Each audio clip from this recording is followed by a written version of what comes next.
So our first speaker of today is Dr. Silke Holtmans. She has an impressive amount of publications, actually. I stopped counting at the 45th, and the list was going on and on and on. Pretty impressive. She also was previously a speaker at many different and other conferences, including the Black Hat conference. And today she's going to speak about SS7 and diameter and the security aspects of both of these LTE protocols. The title of her talk is Mobile Data Interception from the Interconnection Link. Please welcome her with a lot of applause.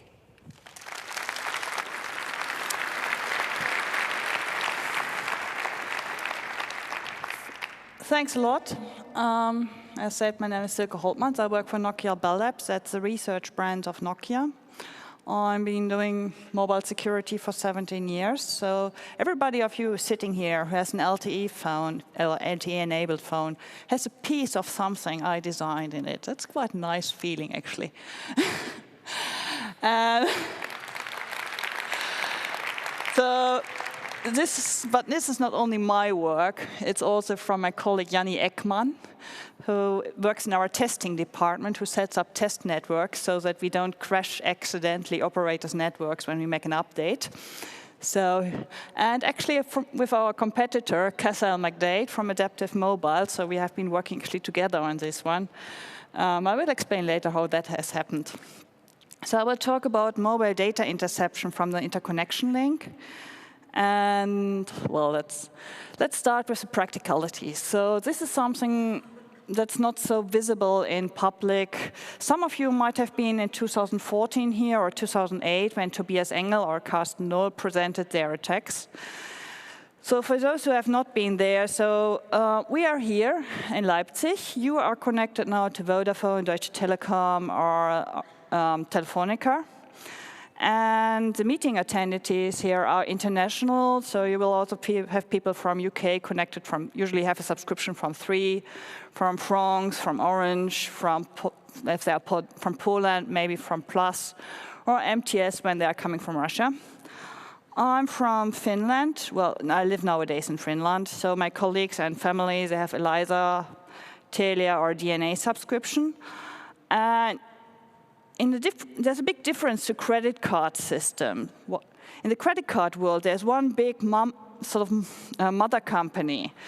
But for telecommunication operators, these are different legal entities in different countries. And still, you can just pop up in their network, switch your phone on, and you can get data or make voice calls or SMS, and you're charged to your home bill, and it works. So that's actually something to think about, because that's not happening automatically. And the reason why this is actually working is because there's something called interconnection link, or IPX network. It's not the internet. It has touching points with the internet, but it's a private, separate network which enables mobile data communication, or in general, telecommunication. And actually, why this is such an important network? Because we are all connected to it. Everybody here who has a switched-on phone is connected to it. And not just your phones. It's also tablets, if they are cellular-enabled. For example, there's a tablet with Android on it, let's say to AT&T in Anchorage. There's a connected scale, let's say to Verizon in US. Or there we have a car, connected car, which maybe from Telefonica in South America. In the bottom, you see there a gas meter from British Telecom, which is also cellular-enabled. Then we have there a fire alarm from Telstra. I heard they might need a fire alarm in case of a burning platform arrives there at their shores. I heard that something like that has arrived there. Our industrial automation, assembly lines, which might have connectivity, cellular connectivity, and of course, classical phones. So you see there are all kind of different operating systems, all kind of different hardware. And they are connected to a local operator, and via that, they are connected to the interconnection network. So they can be reached from the interconnection network in case something arrives for them. To understand the security of interconnection, we need to go back a bit. So 1981, the interconnection network was established between 4 countries, Nordic countries. And you see there a beautiful picture of the Nordic mobile telephony, of the Nordic Nokia Talkman, as we Finns used to say. So it's sort of this size, and we weighed about 5 kilograms, so I didn't bring it. Very beautiful piece of hardware. And it was a closed and private network. So that was the main security feature of that network. It was closed and private, and nobody could get in, only the people that know each other.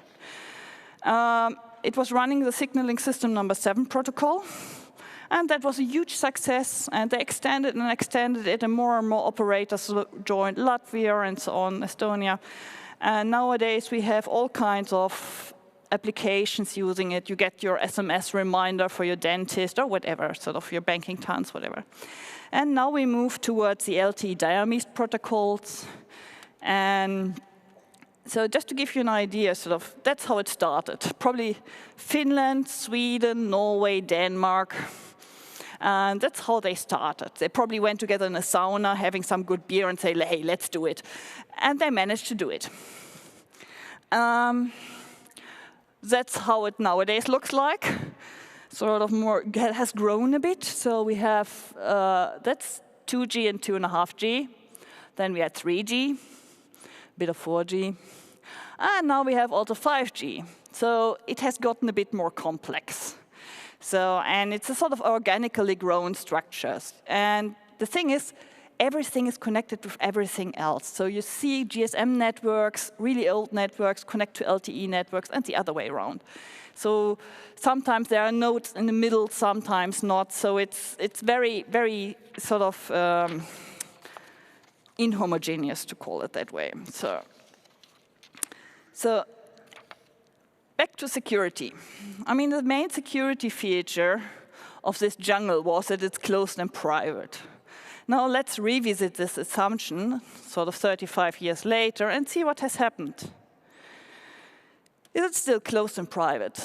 I'm afraid to say no. There are different angles to closed and private.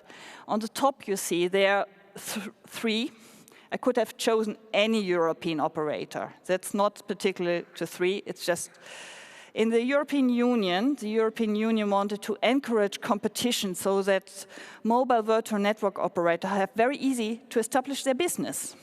So, for example, supermarket chains are now selling here subscriptions, for example, in Germany.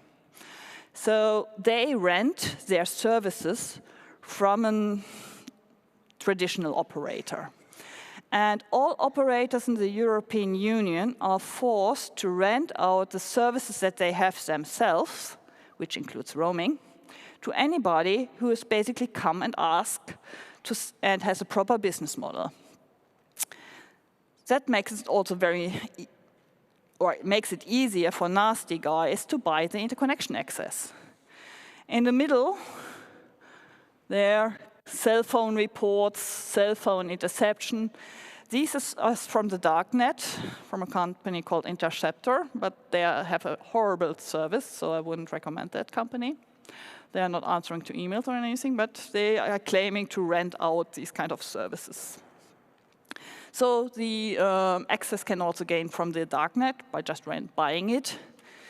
Here on the bottom, we see a screenshot from Shodan.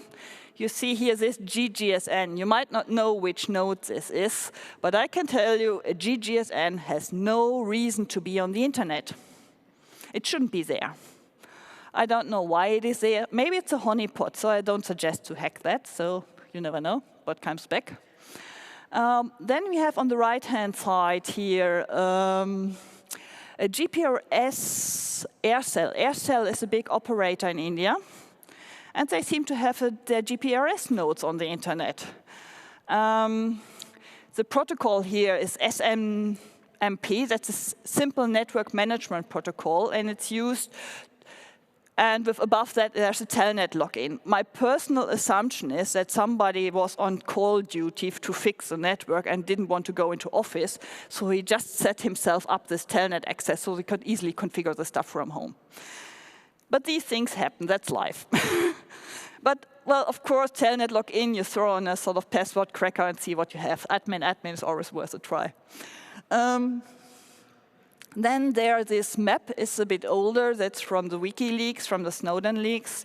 And it's showing the countries which the NSA says they have access to the phone network. It's probably no longer up to date. I think the situation, particularly in Europe, has improved substantially since then. And on the top, there's an article from The Intercept where the GCHQ, basically the British spy, hacked Belgacom. But that was the GPRS transport protocol. So I think it's fair to say that there are points where the network is no longer that closed and private. So hackers, they may just rent a service, they hack their way in. Having power. In some countries, the line between government and telecommunication providers not so strict, let's call it that way. And if the government wants to have access, they just get access. Of course, there's a classical bribing of an employee that always works, just probably amount of money.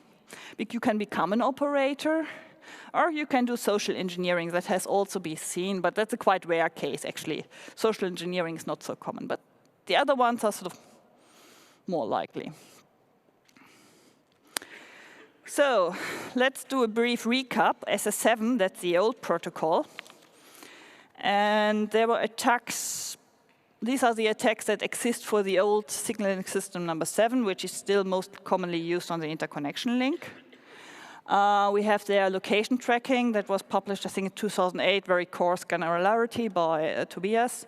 Then we have eavesdropping, fraud, denial of service on the user network, credential theft, that are the cryptographic keys that are stored also on your SIM card that are used for confidentiality and authentication. Data session hijacking, but that's not SS7, that's actually GTP protocol. Unblocking of stolen phones, that is an implementation-specific attack, not from our nodes, I'm happy to say. SMS interception, basically that's pretty risky because of all the one-time password theft, because nowadays many password reset systems send you a one-time code, and the attacker can actually trigger this sending of the one-time code. So depending on the system used, it's more or less vulnerable to it. So, and there are even on YouTube videos how that works. So this is basically a situation for SS7. Those attacks were sort of done by P1, Positive Technologies, Carsten Nohl, Tobias Engel, and these are sort of some. So I'm focusing more on diameter security. So that's basically the SS7, the old protocol. And that's the status of the security for the IPX network. The SS7 is still most commonly used, but things slowly move forward. The communication is sometimes direct, sometimes intermediate nodes involved, depending. For example, we are here now in Germany. I don't think there exists a specific cable from Germany, let's say, to Tuvalu. That's a Pacific island. I think with 2,000 people living there, something like that. So, but they have their own operator. So I don't think there exists an explicit cable from here to there. So there are probably some intermediate nodes involved if you make a phone call to Tuvalu. But some operators also have direct personal pipes with their most common partners. For example, in Frankfurt, it's such a big hub.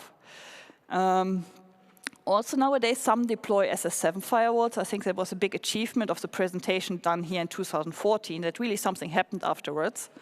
The first firewall products came up, and also operators started to deploy it. So not all have them, but it's better now. But there's no form of transport security, no IPsec, no TLS, no DTLS, no MAP security, no source authentication or confidentiality protection, and no integrity. That's how it is. No fun, but that's it. So, diameter, new rule, new protocol, new game, everything is better. Let's see. Yeah. All will be better with LTE and diameter. I've heard that from one company. I'm not going to say which company that was. When I would say, well, all will be different. We have a different protocol, but it's doing roughly the same things. As a user, you still move from A to place B. You move from one antenna to the next antenna. So the logic for handover and subscriber profile management and things like that, they are pretty similar. They're not exactly the same, but they're pretty similar. So it's possible that some things are just sort of converted. Let's call it that way. Attacks, they are reality. I've seen myself some attacks, quite many actually. I've been doing traces analysis, looking at the traces and trying to figure out what the heck is that. And there's one important question one needs to ask, sort of, why should attackers stop just because we have a different protocol? Come on. They make money with it, or they are governments, intelligence communities. They say for them it's sort of all you can eat data, give me all your data. They track VIPs. I don't know. And there are these kind of service companies.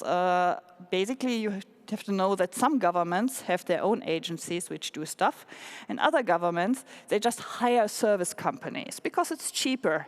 Because the service companies sell to several governments, that means they can offer per government the things cheaper. Also, governments have budgets. So there are these kind of service companies. Also, there are just entities which make money from it, fraud. And also military uses mobile network data for target localization. For example, in the Intercept, it was published that, I think they called it drones paper, that about 70% of the data for target localization for the drones, where they use their drone strikes, comes from mobile telephone networks, which sort of I find pretty, coming from the telco industry, sort of pretty makes me a bit upset because they weren't designed for it. They were designed for user mobility and making phone calls. I mean, they are not a military weapon, but they are used for it. Yeah, even the German Bundeswehr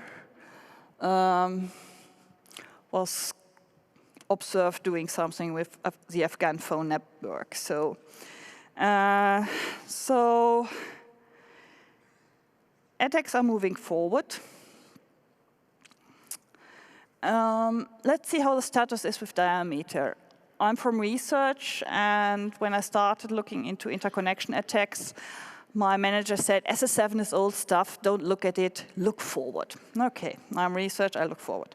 I studied first, okay, how does SS7 work, and then I looked forward. In particularly, I looked at the diameter protocol as a successor of SS7. And then we looked at sort of where are similarities for attacks. And we started basically with location tracking. It's sort of relatively easily done. Then you have downgrading attacks that basically, because as I said, there are old networks and new networks, and they have to talk to each other. So basically, the attacker comes just say, hey, I'm an old network, I only speak SS7. Can you please translate the stuff for me? And actually then there are translation boxes which translate the whole attack into the new protocol. Very convenient for an attacker. So the attacker doesn't even have to learn the new protocol. It just can. It's very nice if you have a translator. I hope I don't speak too fast for the translators.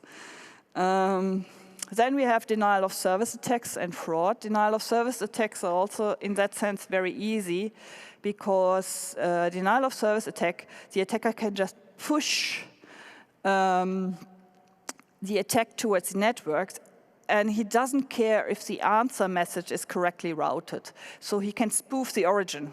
He can use the origin of a partner, because he can just push the message and doesn't care and just sees, okay, things go down, worked. So denial of service attacks are very easy in that sense that you can spoof the sources.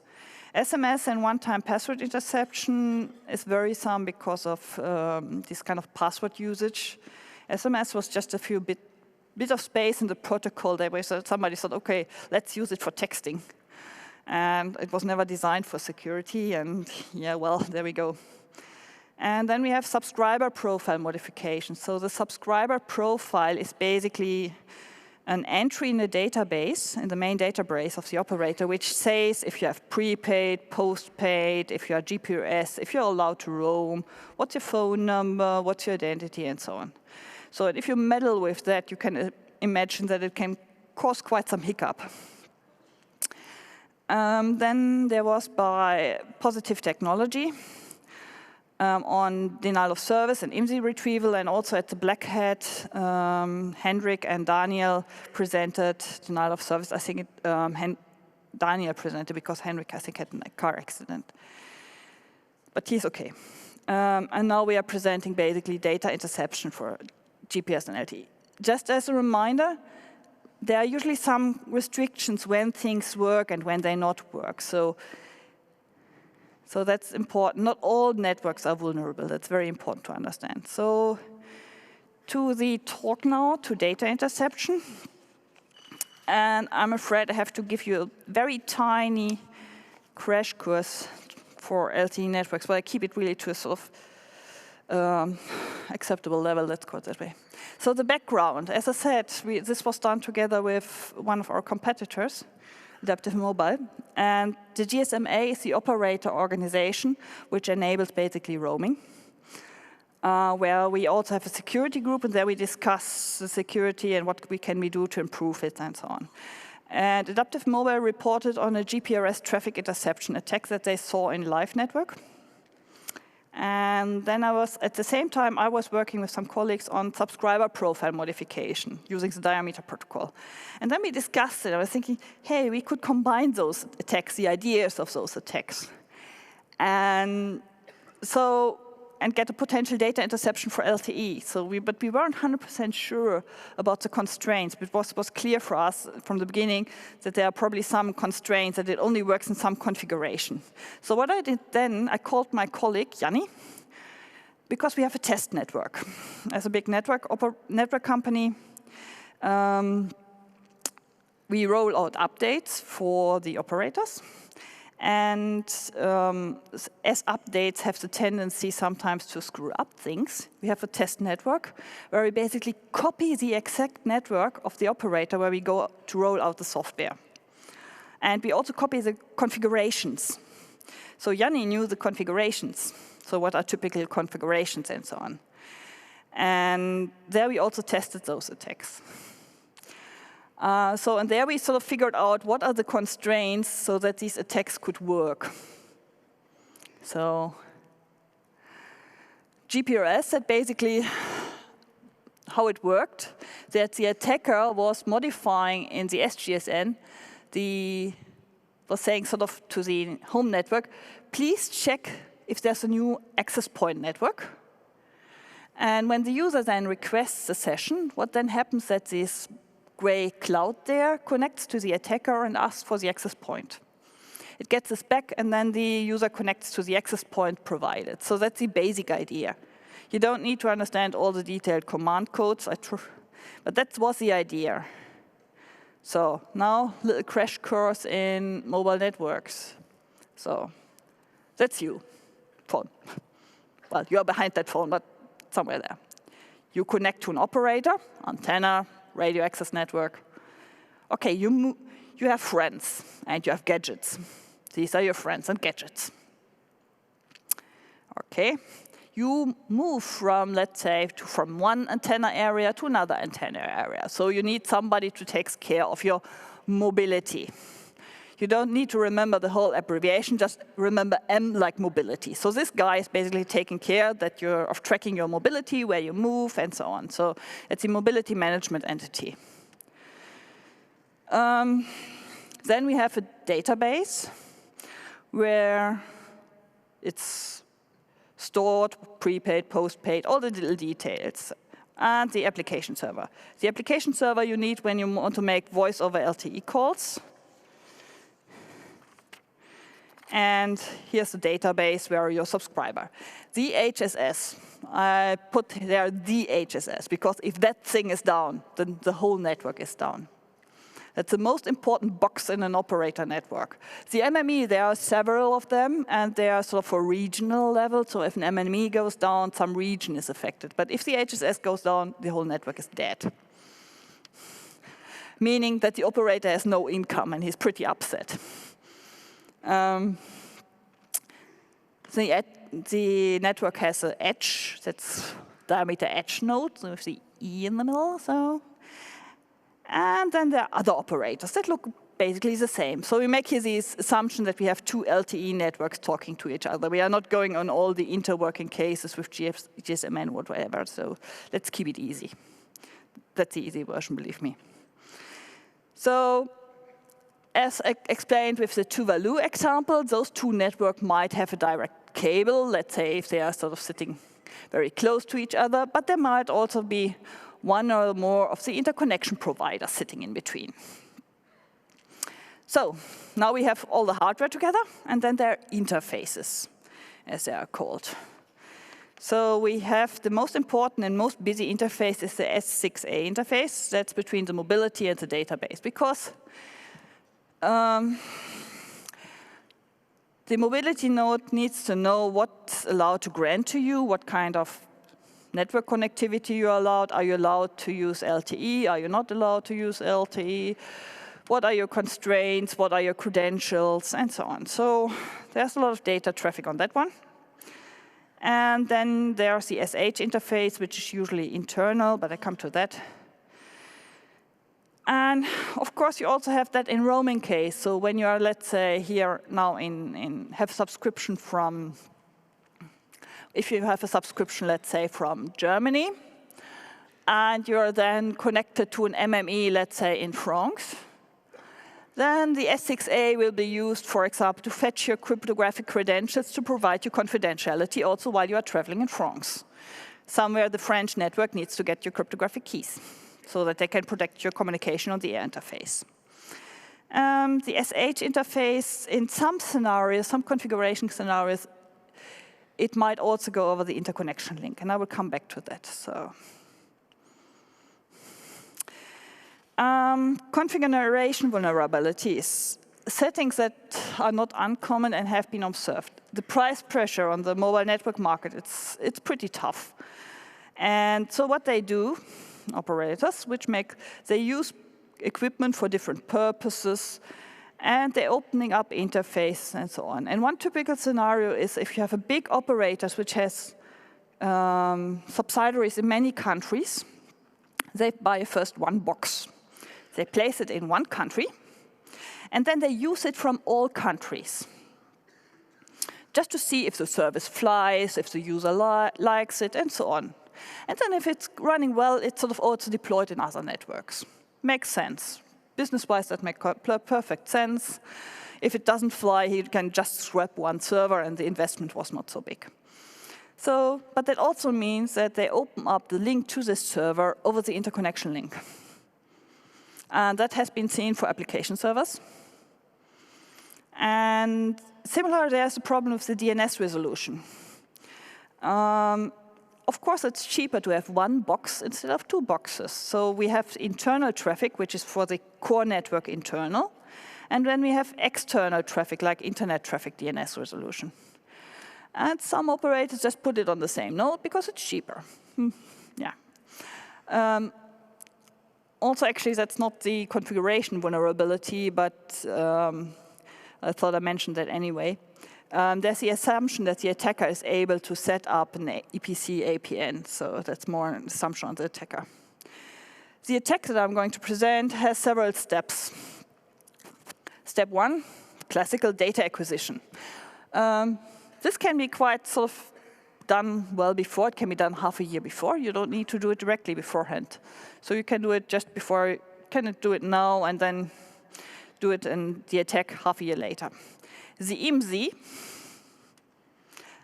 you know each other by phone numbers, but the IMSI is the subscriber identity that's used by the telephone network. So the phone network usually doesn't use the MS-ISDN, your phone number, it uses the IMSI for all the messages. So the attacker needs the IMSI to get things running.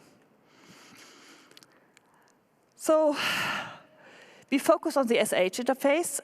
There's something called user data request. It just gives you a profile back. And the profile contains the IMSI, the IMP, the whole subscriber profile, all the details the attacker needs. Easy. It's a standard feature. It just requires that the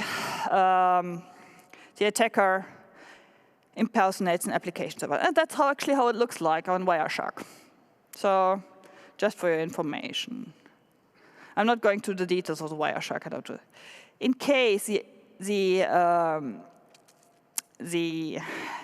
SH interface is not open, we can also use the S6C interface, but not many operators are actually using that one either. So the attacker has a choice of attack possibilities, and actually this attack works the same way for SS7. So the attacker might also do basically the same stuff in SS7. So I presented the details of that in Paris in May. And also the attacker can do other things, S6A, but they also already need the IMSI. It can make an update location request. This is the most common message over the interconnection. That you basically, for synchronization purposes, you impersonate an MME and say, please send me a subscriber profile, I need an update. Well, the network is so nice. And this is all possible because there's no source authentication. Other way to get the IMSIs than this SMS attack is, for example, that you set up a false base station or a wireless LAN access point and run AIM. Okay, I need to speed up a bit, sorry. So APN placing. The attack works that you place in the subscriber profile your fake bad APN, and then the user connects to it. That's the basic idea. So how to get the APN there? One way is, again, using SH interface, profile update requests. This is the network nodes synchronize with each other. And there's a message called profile update request. And with that, you can update the APN in that case. So because you know from the previous step how the subscriber profile looks like, then you can update it because you know how it looks like. You just change some values, tiny bit value. APN details, let me say you can change the APNs for GPRS or for Evolved Packet Core EPC. That's how this kind of update looks like in Wireshark. And also you can use the S6A interface, which is a bit bothersome because you cannot stop the SH interface, but S6A interface. You can, there's a sort of little trick. If the HSS has a reset, then to avoid that somebody needs to manually update all access points network after HSS reset, it basically the MMEs can update the APN data. So, but they should only do that after reset. So there's a logic behind that, how you could detect this kind of attack. So this is also possible. So the attacker has actually a set of possibilities. And also you can update the subscriber profile in the MME, that's a mobility node. So there are several points where you can update the profile. And then the user connects. So how does that happen? So user connects, that's the UE, that's the user equipment, that's 3GPP terminology. It attaches to the HSS, update location, and then with or without synchronization. That has the attacker basically try and error. You don't know. And then if he has updated basically in the HSS and the MME, what happens then? That the MME connects the user to the fake APN. And this only works under the constraints I explained before. And actually you say, hey, I have an APN setting in my phone. Why is that not used? Well, that comes from the old times when you still had to configure your APN settings manually. So the MME just assumes you made a typo and you are wrong. These are the legacy stuff, so it sometimes pops up. So as industrial research, I cannot just complain this is bad. I also have to fix it. You're from the IT community, most of you. That's easy. Let's use IPsec, and we have source authentication. Everybody's happy. Well, I wish it would be so easy. IPsec is even standardized for diameter. But it's not all IP. We have, who remembers the Third Transport Protocol, SCCP? Yeah, we still have it living there. And there's the political question. We talk about an international network all across the world. Who would be trustworthy enough to host the root certificate and the key generation worldwide?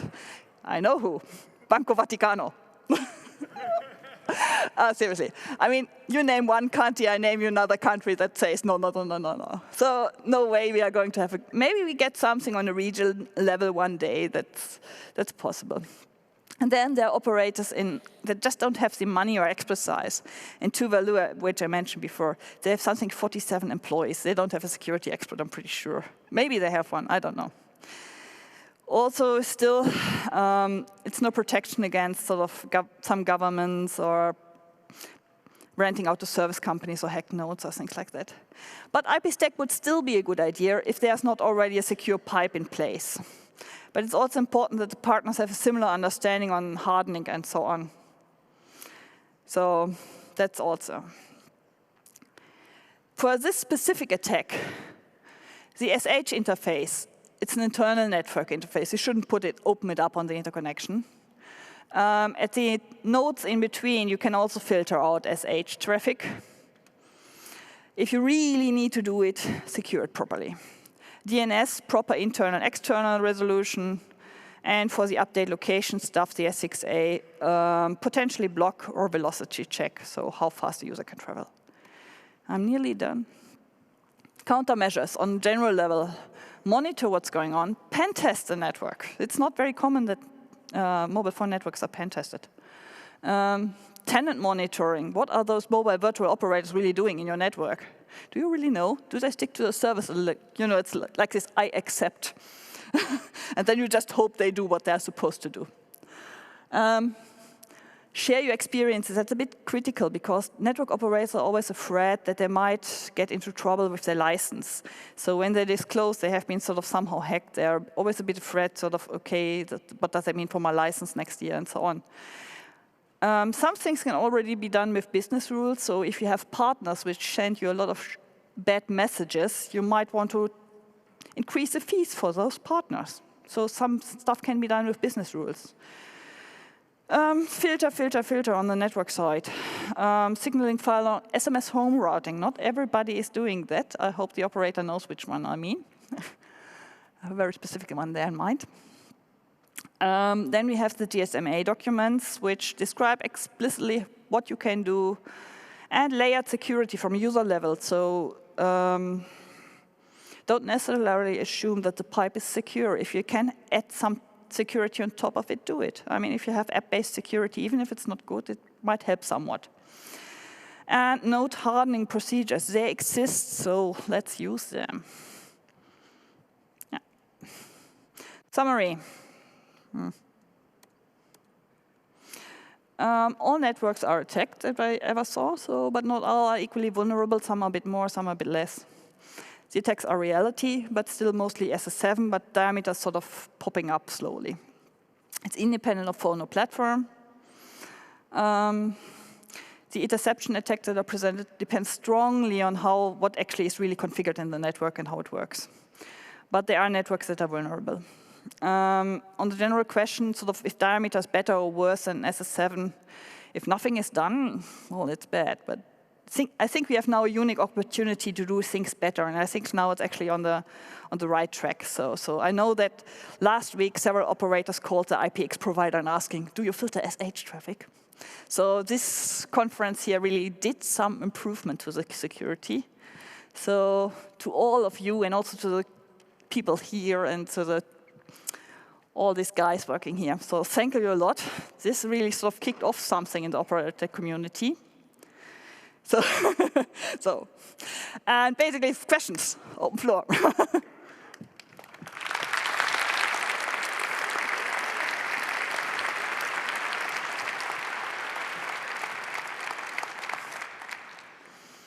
Thank you for the very nice talk. Yeah. I think we can actually give that thank you back with some more applause. Thanks a lot.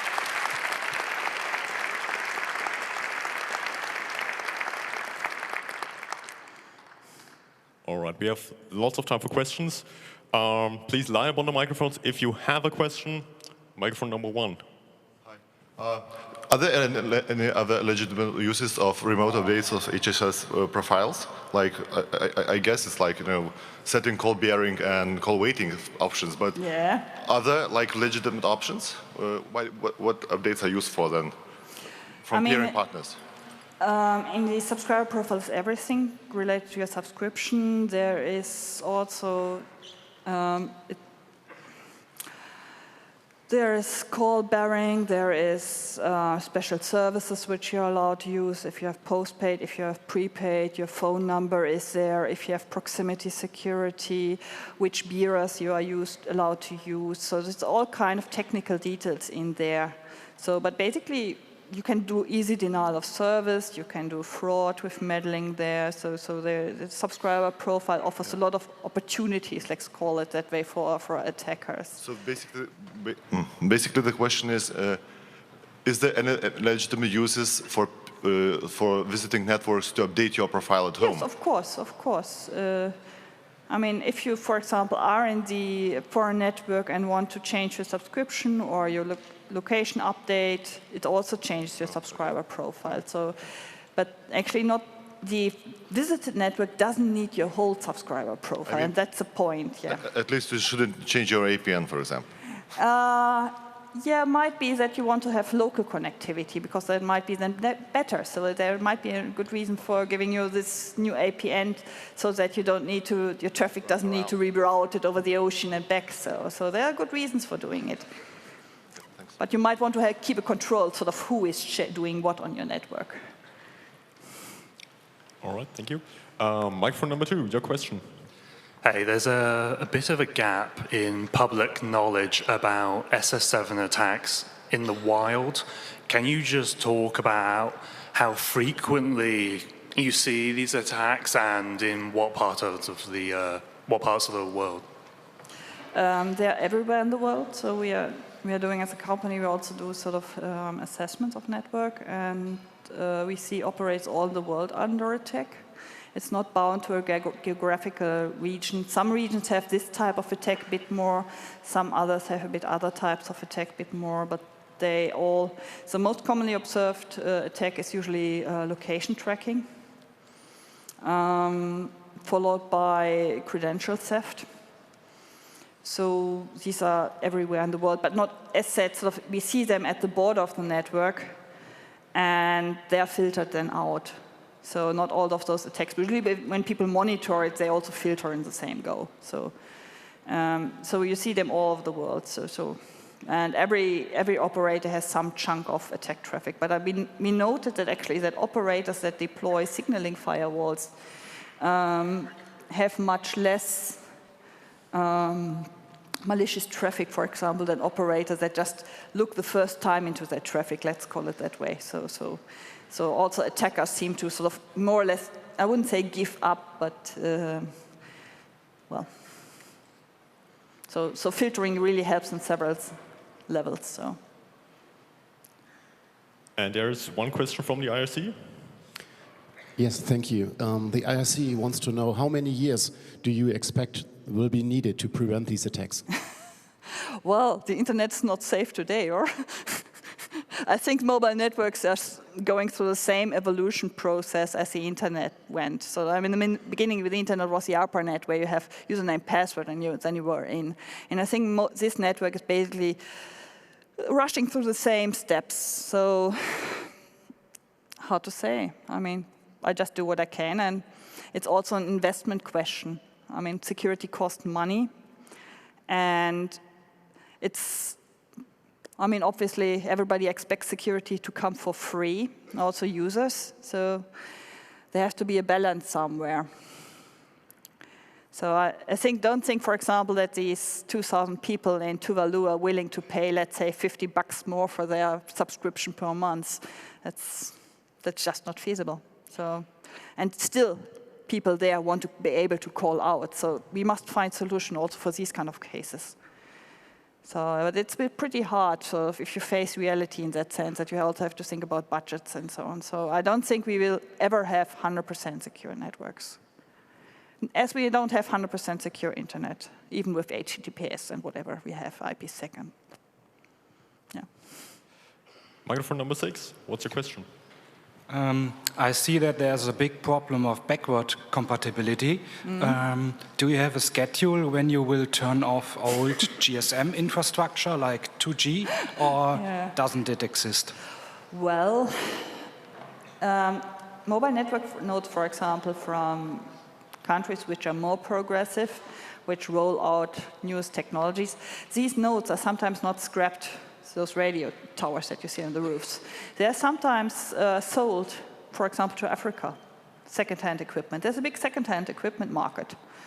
And because there, look at how much an African subscriber can pay for their subscription per month. So the infrastructure is just not allowed to cost much money. So the GSM will live for a while. It will continue for a while. Also, there are operators which see GSM as a very cheap way to offer IoT connectivity.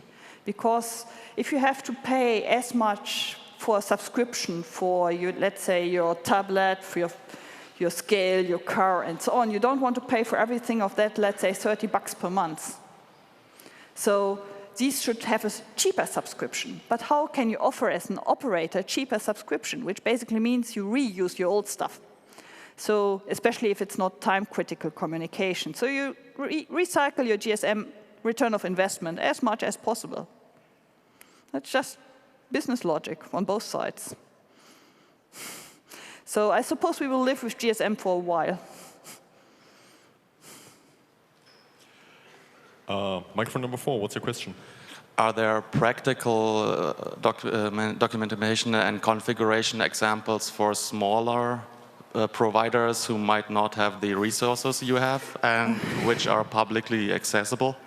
We discussed in GSMA how to do things for them, and one that the IPX providers might take more responsibility, because very often those very tiny islands are so, and they're connected to one satellite operator, and then it basically goes into the IPX network.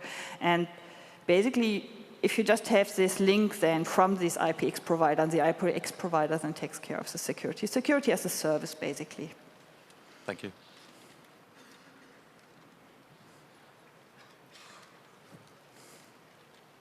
Okay, I'm seeing no one else lined up anymore. So thanks a lot for answering all the questions. Yeah, thanks. And thanks a lot for your talk.